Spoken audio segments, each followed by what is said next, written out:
আসসালামু আলাইকুম ভিউয়ার্স, সর্বশেষে কিন্তু এবার ধরা পড়লো শেখ হাসিনা। আল জাজিরা রিপোর্টের কুকীর্তি ফাঁস হওয়ার পর লুকাতে ব্যস্ত হয়ে পড়েন শেখ হাসিনা। সেই লোমহর্ষক তথ্য এবার অবশেষে ফাঁস হয়েছে। All the prime minister man শিরোনামে আল জাজিরা যে রিপোর্ট করেছিল সেটা যে বাস্তবসম্মত এবং সত্য ছিল, তার অবশেষে সেই কুকীর্তি ফাঁস হলো। এই বিষয়গুলো কিভাবে শেখ হাসিনা ধামাচাপা দিতে চেয়েছিল তার লোমহর্ষক তথ্য প্রকাশ পেয়েছে, জানতে পারবেন বিস্তারিত প্রতিবেদনে। এরপর জানিয়ে দিব অবশেষে কিন্তু তড়িঘড়ি করে নির্বাচন চাচ্ছে কিন্তু মির্জা ফখরুল ইসলাম আলমগীর। এদিকে নির্বাচনের ঘোষণা তাড়াতাড়ি হওয়া উচিত বলেও তিনি মন্তব্য করেন। সে সাথে মেজর হাফিজ তিনিও তথ্য দিয়েছেন, নির্বাচিত সরকার দেখতে চায় বিএনপির অঙ্গ সংগঠনগুলো এত তড়িঘড়ি নির্বাচন হওয়ার পিছনের আসল কারণ কি, বিস্তারিত প্রতিবেদনে জানবো এই বিষয়টি। এবং সবশেষে আপনাদের তুলে ধরবো এবার তারেক রহমানের হুঁশিয়ারি বার্তা।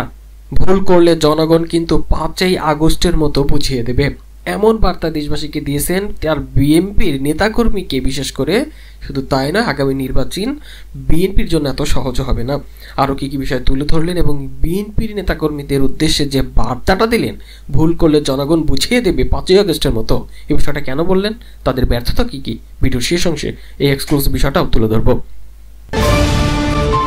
এতক্ষণ শুনছিলেন শিরোনাম, এবার বিস্তারিত। চলুন এবার আপনাদের মাঝে তুলে ধরি। হঠাৎ করেই কিন্তু এবার ফাঁস হলো আল জাজিরা রিপোর্টের সেই কুকীর্তির বিষয়। লুকাতে ব্যস্ত হয়ে পড়েন কিভাবে শেখ হাসিনা, তার বিষয়ে তথ্য বেরিয়ে এসেছে। সাবেক সেনাপ্রধান এই আজই তিনি ছিলেন খুবই ধূর্ত। তার ভাইদের কিভাবে মৃত্যুদণ্ড পাওয়া আসামিদের রক্ষা করেছিলেন তার একটি লোমহর্ষক বর্ণনা তুলে ধরেছিল আল জাজিরার সেই প্রতিবেদন all the prime minister man. সেই শিরোনামে একটি প্রকাশিত হওয়ার পর দেশ নড়েচড়ে বসে, অথচ তখনকার আমলে শেখ হাসিনা তাদের বিরুদ্ধে কোনো ব্যবস্থাই নেয়নি। আল জাজিরা রিপোর্টের কুকীর্তি ফাঁস হওয়ার পর এই সকল বিষয় লুকাতে ব্যস্ত হয়ে পড়ে শেখ হাসিনা। 2021 সালে সাবেক সেনাপ্রধান আজিজ আহমেদ তার পরিবারের সদস্য ও অন্যদের নিয়ে একটি প্রতিবেদন প্রকাশ করার কাতার ভিত্তিক সেই channel Al Jazeera. All the prime minister man শিরোনামের ওই ভিডিওতে প্রতিবেদন উঠে আসে কিভাবে রাষ্ট্রীয় বাহিনীকে ব্যবহার করে প্রতিদ্বন্দ্বীকে অপহরণ এবং অবৈধভাবে কোটি কোটি টাকা ঘুষখোর নিয়েছিলেন তারা। শেখ হাসিনার প্রশ্রয়ে দেশে কিভাবে দুর্নীতি হচ্ছিল প্রতিবেদনটিতেও সেই চিত্রটিতে তুলে ধরা হয়। প্রতিবেদনটি ইউটিউবে 1 কোটিরও বেশি বার দেখা হয়েছে এবং আন্তর্জাতিক পুরস্কারও লাভ করে এই প্রতিবেদনটির কারণে। অপরদিকে প্রতিবেদনের জেরে সাবেক সেনাপ্রধান জেনারেল আজিজ এবং তার ভাইদের উপর নিষেধাজ্ঞা আরোপ করে যুক্তরাষ্ট্রের প্রেসিডেন্ট জো বাইডেন প্রশাসন। ওই সময় বাংলাদেশ সরকার প্রতিবেদনটিকে মিথ্যা, মানহানিকর এবং রাজনৈতিক উদ্দেশ্য প্রণীত হিসেবেও অভিহিত করেন। এছাড়া ওই প্রতিবেদন প্রকাশের পর তথ্য ফাঁস করে জুলকারনাইন সায়ের খানের ভাইকেও লোহার রড দিয়ে পেটানো হয়। এমনকি যারা প্রতিবেদন তৈরিতে সহায়তা করেছিলেন তাদের অনেকে ভয়ে দেশ ছাড়তেও বাধ্য হন। রাষ্ট্রীয় এই দুর্নীতি ও কুকীর্তি ফাঁসের পর এটি লুকাতে ব্যস্ত হয়ে পড়েন সাবেক প্রধানমন্ত্রী শেখ হাসিনা। এ বিষয়ে সম্প্রতি ব্রিটিশ সংবাদ মাধ্যম দ্য সানডে টাইমস এক প্রতিবেদনে জানিয়েছে আল জাজিরার বিরুদ্ধে এ ব্যাপারে মামলা করতে প্রত্যক্ষ ব্রিটিশ ব্যারিস্টার ডেসমন্ড ব্রেইনি কেসির সঙ্গে 2021 সালের ফেব্রুয়ারিতে যোগাযোগ করলে লন্ডনে নিযুক্ত বাংলাদেশ হাইকমিশনের কর্মকর্তা। সংবাদপত্রে আরও তুলে ধরা হয় 5ই আগস্ট ছাত্র জনতার অভ্যন্তরের পর শেখ হাসিনার বাড়ি থেকে এ সংক্রান্ত একটি নথিও পাওয়া গেছে। এতে উল্লেখ আছে ব্যারিস্টার ব্রাউনি এ ব্যাপারে সহায়তা করতে বাংলাদেশের কর্মকর্তাদের সঙ্গে বৈঠক করতেও সম্মতি জানিয়েছিলেন। পরবর্তীতে ক্লক উইলিয়াম নামের এক আইনজীবীর সঙ্গে হাসিনার প্রতিনিধিদের যোগাযোগ করিয়ে দেন, যিনি যুক্তরাজ্যের ওই প্রতিবেদনের সঙ্গে যুক্তদের বিরুদ্ধে মামলার সহায়তা প্রস্তুতি নেন। সানডে টাইমস বলে, শেখ হাসিনার বাড়ি থেকে পাওয়া নথিতে উল্লেখ আছে তার সরকার আল জাজিরার পাশাপাশি ব্রিটিশ সাংবাদিক ডেভিড বার্গম্যানের বিরুদ্ধে আইনি ব্যবস্থা নেওয়ার পরিকল্পনা করেছিল। বার্গম্যান প্রতিবেদনটি তৈরিতেও সহায়তা করেছিলেন। নথিতে আরও পাওয়া গেছে বার্গম্যানের বিরুদ্ধে বাংলাদেশের কর্মকর্তারা একাধিক মিথ্যা তথ্য দিয়েছিলেন এবং একটা সময় তাকে আটক করার পরিকল্পনা করেন তারা। সানডে টাইমস আরও স্পষ্ট করে তুলে ধরে জানিয়েছে হাসিনার প্রতিনিধিরা আইনজীবী ক্লার্ক উইলিয়ামসের কাছে দাবি করেন প্রতিবেদনে অনেক গুরুত্বপূর্ণ তথ্য রয়েছে, তা সত্ত্বেও এটি হাসিনার সম্মানকে ক্ষুণ্ণ করেছে। ওই সময় আল জাজিরা ও বার্গম্যানের বিরুদ্ধে মানহানির মামলা নিয়ে আলোচনা হয় তাদের। মামলাটি জেনারেল আজিজ নাকি বাংলাদেশ সরকার করবে না সেটিও নিয়েও কথাবার্তা হয়। এমনকি অবসরপ্রাপ্ত সেনা কর্মকর্তা দিয়ে মানহানির মামলার করানোর ব্যাপারেও কথা হয় তাদের। তবে যুক্তরাজ্যের আদালত মামলা করতে চাইলেও শেখ হাসিনা সরকার এটি আর করেনি। এর বদলে ইউটিউবে, ফেসবুকে প্রতিবেদনটি সরিয়ে নিতে চাপ দিতে থাকে তারা, কিন্তু ইউটিউব, ফেসবুক কেউই এতে কর্ণপাত করেনি। যদিও বাংলাদেশ হাইকোর্ট এই প্রতিবেদন সরাতে হাসিনার পক্ষে রায় দিয়েছিল, তা সত্ত্বেও ভিডিওটি রয়ে যায়। তাহলে কতভাবে ধামাচাপা দিতে চেষ্টা করেছিল এই শেখ হাসিনা সেই বিষয়টি, কিন্তু অবশ্যই সেটা পারেনি। এদিকে কিন্তু নির্বাচন দ্রুত চাচ্ছে মির্জা ফখরুল ইসলাম আলমগীর। জাতীয় সংসদ নির্বাচন ঘোষণা তাড়াতাড়ি হওয়া উচিত বলে মন্তব্য করেছেন তিনি বলেন, নির্বাচনের মধ্য দিয়েই জনগণের কাছে যাওয়া সম্ভব, তাদের আকাঙ্ক্ষা পূরণ করা সম্ভব।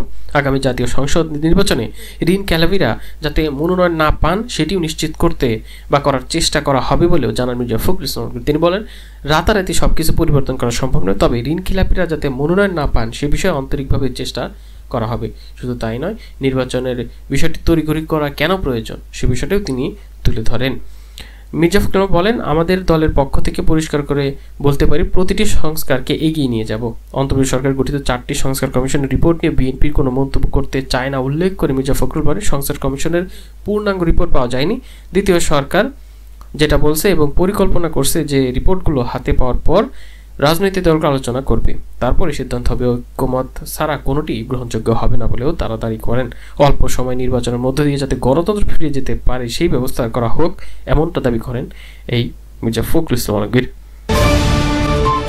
এবং সব শেষে এবার যে আকর্ষণীয় বিষয়টা তুলে ধরতে যাচ্ছি, অবশেষে হুঁশিয়ারি বার্তা নিজের দলের কর্মীদের দিলেন কিন্তু তারেক রহমান। ভুল করলে জনগণ 5 আগস্টের মতো বুঝিয়ে দেবে, এমন হুঁশিয়ারি বার্তা দিয়েছেন। শুধু তাই নয়, তিনি যে ব্যর্থতা এবং ভয়াবহতা তুলে ধরেন সেটি হচ্ছে আগামী নির্বাচনের জন্য এত সহজ হবে না বিএনপির। কেননা ব্যর্থ হতে পারে, যেভাবে একের পর এক বিএনপির বিষয়টিকে কেন্দ্র করে বিএনপির চাঁদাবাজি সহ আরও নানা বিষয় যখন উঠে আসতে শুরু করেছে, তখন কিন্তু বিএনপির ভারপ্রাপ্ত চেয়ারম্যান তারেক রহমান বলেছেন, জনগণ আমাদের শক্তি, জনগণ আমাদের সব কিছু, তাই আসুন আমরা জনগণের পাশে থাকি, জনগণের সঙ্গে থাকি, এমনটা তথ্য দেন তিনি আরও বিষয়ে তুলে ধরেন, আমি গত কয়েক মাস ধরে বলছি, আপনারা যত সহজে ভাবছেন সামনের নির্বাচন এত সহজ নয়। নিজের মনে যতই বড়াই করুন, জনগণ পাশে না থাকলে সব অর্জন ব্যর্থ হয়ে যাবে। তারেক রহমান বলেন, 5 আগস্ট জনগণ তাদের শক্তি দিয়ে বুঝিয়ে দিয়েছে, কাজে আমরা যদি ভুল করি জনগণ আবার কোনো একটা কিছু বুঝিয়ে দেবে, তখন কিন্তু পাত্তাও পাবেন না, সে সাথে পস্তাতেও হবে, হাই হতাশও করতে হবে। তিনি বলেন, জিয়ার একজন সৈনিক হিসেবে আপনাদের উদ্দেশ্যে বলতে চাই, আজকে শহীদ জিয়ার 89তম জন্মবার্ষিকীতে যদি শহীদ জিয়াকে সত্যিকারভাবে আমাদের স্বপ্ন বা আমাদের স্মরণ করতে হয়, যদি তাকে সত্যিকারভাবে সম্মান জানাতে হয়, তবে জনগণকে ভালোবাসুন। বেগম খালেদা জিয়া সবচেয়ে বেশি খুশি হবেন যখন দেখবেন জনগণ সমর্থন দিয়েছে বিএনপির প্রতি। দলের সব নেতার সমান উল্লেখ করে বিএনপির ভারপ্রাপ্ত চেয়ারম্যান তারেক বলেন, আমরা কে ছোট নেতা, কে গ্রামের নেতা, কে ইউনিয়নের নেতা, কে বড় নেতা, কে বিভাগীয় নেতা, কে কেন্দ্রীয় নেতা, সেসব দেখি না। বিষয়টি হচ্ছে আমাদের ঐক্যবদ্ধ থাকতে হবে, অন্যায়ের বিরুদ্ধেও প্রতিরোধ করতে হবে। তিনি বলেন, আমাদের এমনভাবে দাঁড়াতে হবে যাতে জনগণ বুঝতে পারে আমরা তাদের সাথে আছি, জনগণের প্রত্যাশা অনুযায়ী আমরা সেভাবে তাদের পাশে থাকি। আজকে রাষ্ট্রপতি শহীদ জিয়াউর রহমানের যে 89তম জন্মবার্ষিকীতে এই হোক আমাদের শপথ, এই হোক আমাদের প্রতিজ্ঞা। দলের নেতাকর্মীর উদ্দেশ্যে আরও নানা বিষয়ে তথ্য দেন কিন্তু এই তারেক রহমান। নেতাকর্মীর প্রতি অনুরোধ জানিয়ে তারেক রহমান বলেন, আপনারা চারপাশের বহিরাগত মোটরসাইকেলওয়ালাদেরও ভিড় করতে দেবেন না, আপনারা শহীদ জিয়াউর রহমানের জানাজার চিত্রটা মনে করবেন এবং দয়া করে আপনারা খারাপ কোনো কাজ করা থেকে বিরত থাকুন, এমন আহ্বান জানান এই তারেক রহমান।